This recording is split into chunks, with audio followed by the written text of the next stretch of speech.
नमस्कार। उत्तराखंड की खबरों में आपका स्वागत है। मैं हूं आपके साथ आकाश। अब देखते हैं खबरें विस्तार से। उत्तराखंड में कोरोना संक्रमण के बीच हाई पावर कमेटी द्वारा कैदियों को 3 महीने के पैरोल पर रिहा किया जा रहा है। पिछले साल भी कोर्ट के निर्देश के बाद नैनीताल जनपद से 288 कैदियों का पैरोल पर रिहा किया गया था, जिसमें 157 कैदी ऐसे हैं जो पैरोल अवधि खत्म होने के बाद भी वापस जेल नहीं आए हैं।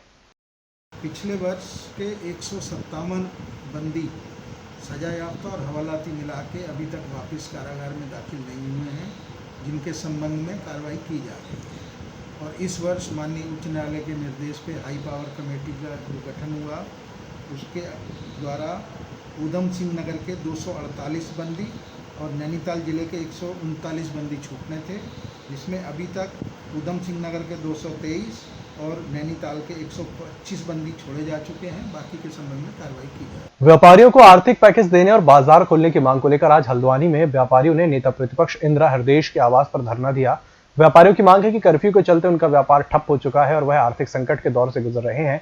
लिहाजा विपक्ष सरकार से व्यापारियों को आर्थिक पैकेज देने की मांग करे। व्यापारियों की मांग है कि लॉकडाउन को जल्द से जल्द समाप्त कर सरकार बाजार खोलने का आदेश जारी करे। 1 जून से हम लोग जो है अनलॉक के लिए जो है कोशिश कर रहे हैं। हम लोग लगातार इस प्रक्रिया में लगे हैं कि सरकार को हम ये चेताएं कि अब पोजीशन जो है बाज़ार को खोलने लायक हो चुकी है और हमारा व्यापारी 15 महीने से परेशान हो बैठा हुआ है। उनके कर्मचारी भुखमरी के कगार पर आ चुके हैं। ऐसे में जगह जगह से हम लोगों को दबाव पड़ रहा है कि किसी हालत में भी आप जो है बाज़ार खुलवाइए। तो हम तो अपनी सरकार से रिक्वेस्ट करते हैं, हम उनकी जनता हैं, हम उनके नुमाइंदे हैं, हम उनके आवाम हैं। अगर हमें वो दबाने की कोशिश करेंगे तो एक ज्वालामुखी उठेगा। ये इसको संभालना सरकार की जिम्मेदारी है। देखिए, आज पूरे प्रदेश में धरना प्रदर्शन हमारे सभी विधायकों के यहाँ हो रहा है। आज का दिन इसके लिए रखा गया है। कल जगह जगह थालियां बजाने का है सारे विधानसभा क्षेत्रों में। तो ये इसी तरह आगे भी हमारा कार्यक्रम चलता रहेगा। सुबोध उनियाल ने भी यही आश्वासन दिया। कल से हम ढील देने भी जा रहे हैं, खुलवाने भी जा रहे हैं। और अभी मदन कौशिक जो इनके अध्यक्ष हैं, उनसे भी मैंने जानकर बात की। उनकी भी कमेटी बनी हुई है, जिसमें चीफ सेक्रेटरी ब्यूरोक्रेसी की ओर से हैं और सुबोध उनियाल भी एक मेंबर है। सुबोध उनियाल से इसलिए बात की तो मुझे लगता है कल से ये राहत देंगे। मैंने कहा चरणबद्ध तरीके से कर सकते हो, और वो खुद ही पुराने पॉलिटिकल लोग हैं, सब जानते हैं। मेहनत करके जब दबाव बनाएगा, दबाव से ही होता है काम। जी मुझे लगता है कल से राहत देंगे। किच्चा में आज प्रांतीय उद्योग व्यापार मंडल के पदाधिकारी और व्यापारियों ने मिलकर बाजार होते हुए एसडीएम कार्यालय तक एक मार्च निकाला, जिसमें व्यापारियों ने थाली और चम्मच बजाकर सरकार को जगाने का कार्य किया। साथ ही ये भी बताया कि लगभग 1.5 माह हो गया है, जो एक व्यापारी के लिए बहुत लंबा समय है। और उसके बाद अगर कोई व्यापारी अपनी दुकान को देखने भी आता है तो पुलिस उसको उठाकर कोतवाली ले जाकर 500 और 1000 रुपए का चालान कर देती है।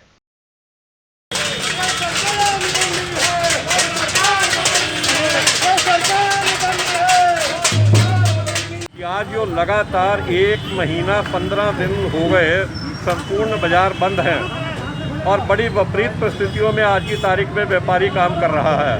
हमारे छोटे छोटे व्यापारी बड़ी दयनीय स्थिति में आ चुके हैं। आज 1.5 महीना हो गया, पूरे बाजार संपूर्ण रूप से बंद है। बार बार हमने प्रदेश सरकार को, हमारे प्रदेश के पदाधिकारियों ने, हमारी जिले की टीम ने बार बार जिला प्रशासन को और प्रदेश शासन को व्यापारियों के ऊपर जो ये दयनीय स्थिति है इसके बारे में लगातार अवगत करा रहे हैं। और हमें उम्मीद थी कि पिछले जो ये लास्ट लॉकडाउन लगाया है इसमें संपूर्ण बाजार खुल जाएंगे, क्योंकि आज उत्तर प्रदेश में बाजार खुल चुके हैं, हरियाणा में बाजार खुल चुके हैं, दिल्ली में बाजार खुल चुके हैं। लेकिन हमारी जो उत्तराखंड की सरकार सोई पड़ी है, जो बिल्कुल व्यापारियों के हितों के साथ खिलवाड़ कर रही है।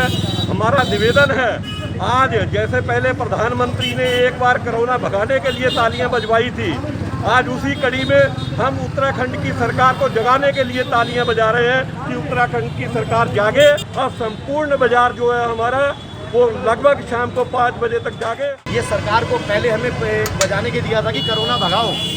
आज हमने सरकार जो गूंगी बहरी सरकार बैठी हुई है उसको जगाने का काम किया है। हमारे व्यापारियों को 1 महीना 14-15 दिन होने जा रहे हैं, उसके लिए हमने इनको जगाने के लिए किया। आज तक हमारे किसी व्यापारी को कोई कर्ज माफ़ी नहीं किया, न किसी को गाइडलाइन ऐसी थी कि आप ये मार्केट खोलेंगे, ये मार्केट बंद रखेंगे, कोई गाइडलाइन नहीं है। सिर्फ पुलिस का डंडा है उनको न दिया है कि ये बंद कराना तो बंद ही कराना है इन्होंने। यही गाइडलाइन दे रखी है, इसीलिए आज हमारे सारे व्यापारियों ने हमें चुन के भेजा है। तो आज व्यापारियों की एक मांग थी कि भाई साहब हमने आपको चुन के भेजा, किस लिए भेजा है? इसीलिए भेजा कि पुलिस वाले डंडे मारे हमें, और ये कोई गाइडलाइन नहीं आ रही है। 1 महीना 14 दिन से हम घर में बैठे हैं और न खाने को न पीने को, किसके के दरवाजे जाएंगे? सरकार ने कोई ऐसा गाइडलाइन नहीं दिया हमें कि आज का आज हमने ये आपका बैंक ब्याज माफ़ कर दिया, ये GST वाला कर दिया, माफ़ कर दिया। कोई ऐसा संदेश नहीं है। सिर्फ गूंगी बहरी सरकार है, उसको जगाने के लिए हमने आज ये काम किया है और थाली के साथ बजाने का काम किया हमने। आज का उद्देश्य हमारा यही है कि सरकार को जगाना, मंत्रियों को जगाना कि वो एक सही गाइडलाइन बनाएं जिससे व्यापारी का नुकसान ना हो और व्यापारी के हित की बात हो। हम लोगों ने पहले भी बहुत प्रयास किया है कि जो है गाइडलाइन सही आए, व्यापारियों में रोष है, सारी प्रतिष्ठान एक साथ खोलें, एक सीमित समय के लिए खोलें, उसी को लेकर हमने प्रदर्शन किया है। पौड़ी में मानसून सीजन शुरू होने से पहले जिले की लंबित अधूरी सड़कों और सिंचाई नहरों का निर्माण कार्य मानसून सीजन शुरू होने से पहले ही पूरा हो सके, इसके लिए जिलाधिकारी विजय कुमार जोगदंडे ने अब लोक निर्माण के साथ ही सिंचाई विभाग की कार्य प्रगति की वाकई स्थिति को टटोलने के लिए अब अधूरी सड़कों के साथ चिंतित नहरों, पुलिया निर्माण समेत तमाम निर्माण कार्यों का स्थलीय निरीक्षण शुरू कर दिया है। घोड़ीखाल डुंगरी मोटर मार्ग के किलोमीटर 2 से एक सड़क का कटन कार्य चल रहा है, जो कार्य PWD के निर्माण खंड से किया जा रहा है। आज इसका स्थलीय निरीक्षण किया है। कुल जो कटिंग था 1300 मीटर का, उसमें से अभी उनका 1 किलोमीटर कार्य पूर्ण हो चुका है और जो 7 स्कपर बनने थे, 4 स्कपर उसमें अभी बन चुके हैं। एक पुलिया का भी निर्माण कार्य प्रगति पर है। निर्माण कार्य का प्रगति ठीक चल रहा है। संबंधित विभाग को मैंने ये निर्देश दिया है कि आप बरसात से पूर्व इस काम को पूर्ण कर लें और कार्य का फाइनेंशियल और वित्तीय प्रगति, भौतिक और वित्तीय प्रगति दोनों की सुनिश्चित कर लिया जाए प्रगति को, और जुलाई के अंत तक इस काम को पूर्ण करते हुए पूर्ति दर्शाई जाए। हल्द्वानी में व्यापारियों द्वारा बाजार खोले जाने को लेकर नेता प्रतिपक्ष इंदिरा हृदयेश के आवास पर किए गए प्रदर्शन के बाद उत्तराखंड सरकार में अल्पसंख्यक आयोग के उपाध्यक्ष मजहर नई नवाब ने नेता प्रतिपक्ष इंदिरा हृदयेश पर तीखा हमला बोला है। उन्होंने कहा कि एक और सरकार आम जनता के हित पर एक के बाद एक फैसले ले रही है, तो वहीं दूसरी ओर नेता प्रतिपक्ष इस कोरोना महामारी के दौर में अपने घर में व्यापारियों से प्रदर्शन कराकर षड्यंत्र करने का काम कर रही है। नवाब ने आंदोलन कर रहे व्यापारियों को कांग्रेस की बी टीम बताया। आज जब पार्ट 2 कोविड-19 का हुआ और महामारी फैली तो नेता प्रतिपक्ष को कुछ दिखाई नहीं दिया। उन्होंने आकर के अपने व्यापारी, कुछ जो उनके समर्थक कार्यकर्ता थे जो कांग्रेस के लिए काम करते हैं, जो बी टीम है जो पीछे से व्यापारियों का लेबल लगा करके और उनके समर्थन में काम करती है, जिस तरीके से मुख्यमंत्री कह चुके हैं कि भाई जल्दी बाज़ार खुलेगा, उसके बाद उनसे आंदोलन कराया गया और आज अपने निवास पर बुला करके सरकार के खिलाफ नारेबाजी कराई गई और मुख्यमंत्री के खिलाफ पूरा षड्यंत्र रचा गया। और जब एक वीडियो में मैं देख रहा था कि माननीय मुख्यमंत्री से बात हो गई है और बाज़ार 2 दिन में खुल जाएगा, इस तरीके की राजनीति करना उचित नहीं है। मैं नेता प्रतिपक्ष से निवेदन करता हूं कि भाई ये महामारी का समय है और आम जनता को सुरक्षित रखने के लिए बाज़ार बंद हुआ है और आम जनता के हितों के लिए कुछ ध्यान में रखते हुए बाज़ार को खोला जाएगा। और ये व्यापारी खाली हल्द्वानी में ही आपके, अरे भाई रामनगर का बाज़ार है, अल्मोड़े का बाज़ार है, रानीखेत का है, बागेश्वर का है, पिथौरागढ़ का है, रुद्रपुर का है, किच्छा का है, कहीं आंदोलन नहीं। हल्द्वानी शहर में आंदोलन, क्या वजह है? और उस आंदोलन को अपने घर पे सिमेट लिया जाता है। ये क्या है?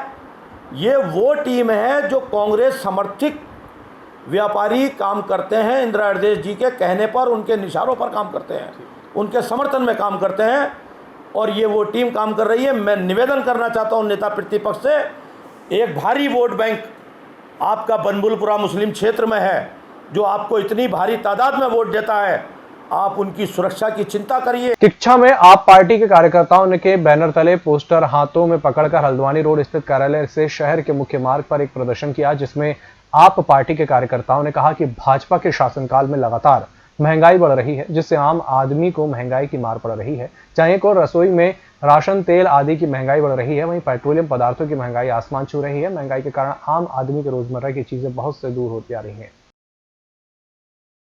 2014 के बाद जब से भाजपा सरकार आई है इस देश के अंदर, और अभी जो पिछले 5 सालों से जो भाजपा की सरकार है और उसके बाद 2 साल इनको और भी हो गए, तब से आज तक जो है लगातार 2014 के बाद महंगाई लगातार बढ़ रही है। धीरे धीरे पहले महंगाई बढ़ती रही, 2019 तक धीरे धीरे बढ़ी और 2019 के बाद इतनी तेज़ी से महंगाई बढ़ी है कि 2019 पर जो भाव थे वो आज डबल हो चुके हैं। आप गैस सिलेंडर का रेट देख लीजिए, जो 2014 को 400-450 का था, आज वो 900 से 1000 रुपये के बीच में है। पेट्रोल जो पहले 60-65 रुपये था, आज वो 100 के पार हो गया है। इसी तरीके से डीजल का रेट, सरसों का तेल का रेट देखिए आप, 75 से बढ़ करके आज 180 रुपये हो गया है।